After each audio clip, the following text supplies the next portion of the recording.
नमस्कार छात्राओं, आज हम हिंदी की द्वितीय वर्ष की कक्षा में रीतिबद्ध काव्य की विशेषताओं के बारे में चर्चा करेंगे। इससे पूर्व मैंने आप लोगों को पहले वीडियो में रीतिबद्ध काव्य की कुछ विशेषताओं के बारे में बताया था और आज मैं आप लोगों को उसके आगे की विशेषताओं के बारे में बताऊंगी कि रीतिबद्ध काव्यधारा के जितने भी कवि थे उनके काव्य की क्या विशेषताएं थीं।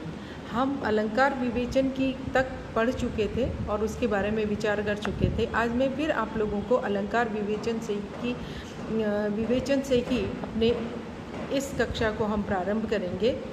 रीतिबद्ध कवियों ने जितने अलंकार ग्रंथ लिखे उतने संभवतः संस्कृत काव्यशास्त्र में भी नहीं लिखे गए। अपनी प्रतिभा का परिचय देने में अधिकांश रीति ग्रंथकारों ने अलंकार ग्रंथों का प्रणयन किया था। ये था उनका अलंकार के प्रति प्रेम। और आगे हम देखते हैं कि छंद विवेचन।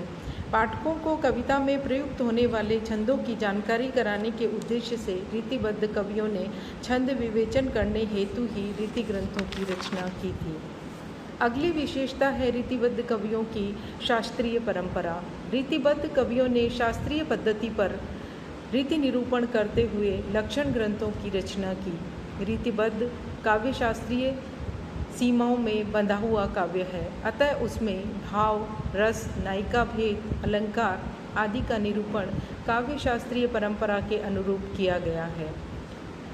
हम रीतिबद्ध कवियों की विशेषताओं के बारे में जब भी बात करते हैं तो हम देखते हैं कि इन कवियों ने चूँकि परंपरा से बंधे हुए होने के कारण कभी भी स्वच्छंदतापूर्वक कि काव्य में प्रेम के बारे में चर्चा नहीं की। इसलिए हम देखते हैं कि इनकी अगली विशेषता स्वच्छंद, संयम, प्रेम का अभाव।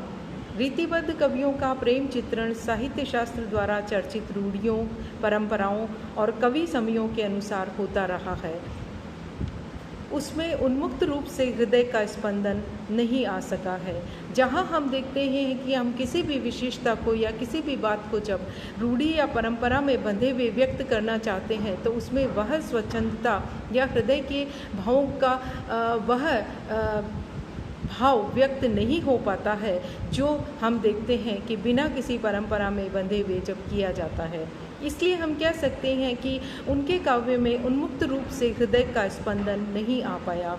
इन रीतिबद्ध कवियों का प्रेम रसिकता की कोटि से आगे नहीं बढ़ पाया था। इसी प्रकार सौंदर्य चित्रण की जब चर्चा करते हैं तो हम देखते हैं कि रीतिकाल के सभी कवि प्रेम और सौंदर्य के कवि हैं। रीतिबद्ध कवियों ने सौंदर्य के स्थूल एवं मांसल चित्र अंकित करते हुए नायिका के नक्सिक चित्रण में अपनी रुचि प्रदर्शित की है। इन्होंने अपने नायिकाओं का जब भी वर्णन किया तो उसमें उन्होंने नक से लेकर सिक तक उनके सौंदर्य का वर्णन किया। आगे हम बढ़ते हैं तो हम देखते हैं कि रीतिबद्ध कवियों की जो भाषा थी वो काव्य की भाषा किस प्रकार थी।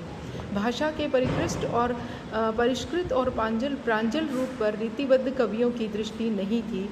उन्होंने प्राकृत अपभ्रंश शब्द प्रयुक्त करके शब्द रूप एकता की अवहेलना की तथा पश्चिमी ब्रज भाषा और पूर्वी अवधी भाषा के तालमेल द्वारा इनकी भाषा विकृत हो गई थी।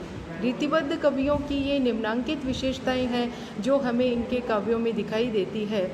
इस तरह हम कह सकते हैं कि परंपराओं से बंधे होने के कारण रीतिबद्ध कवियों ने अपने काव्य का सृजन किया और उनके काव्य में हमें निम्नांकित विशेषताएं देखने को मिलती है। नमस्कार छात्राओं, आज इस वीडियो में हम इतना ही रीतिबद्ध काव्य की विशेषताएं यहाँ पर समाप्त हो जाती है।